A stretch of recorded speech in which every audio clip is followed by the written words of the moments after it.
In my opinion, the reasons many new traders lose money day trading is because they cannot break the desire to counter-trend trade or to try and pick tops and bottoms. Unless prices are in trading range, it is very unwise to try and pick tops and bottoms. Generally, when a market looks like it's about to change direction, that is oftentimes the best point to get back on board with the original trend direction. Note that your best entries come just as the market trend seems to be failing and finally ending.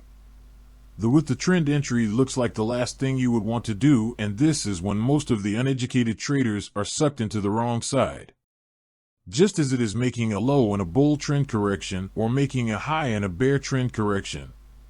My advice to you is that you must absolutely see the marker break of an important trend line before even considering counter-trend trade. The break must be clear and visible.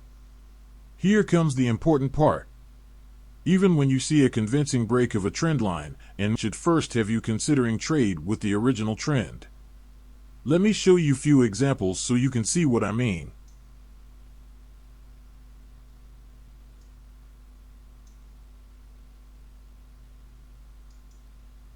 Uptrend break new high. Uptrend break new high.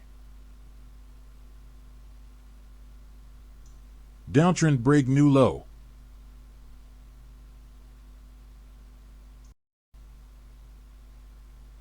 Uptrend break new high. Uptrend break new high. Downtrend break new low. Uptrend break new high.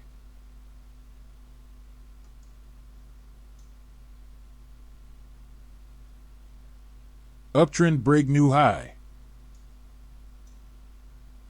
Downtrend break new low.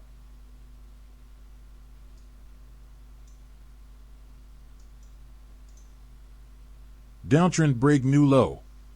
Can you see the pattern here? This pattern is so reliable that once you learn to anticipate it, you will not even consider going against it. Let the market break the channel and let traders push price to new extreme before even thinking to counter trade. Keeping this rule will keep you on the right side of the market. Remember, the break of a trend line is almost always an attempt to go for new extreme.